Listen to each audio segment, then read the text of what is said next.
Sa simple na pasulyap-sulyap, nagpapapansin sa'yo. Umabot sa palitan ng mga mensahe, kilig na kilig ako.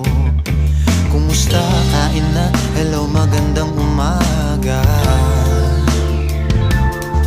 Ingat ka, pahinga, huwag kang masyadong magpupuyat pa.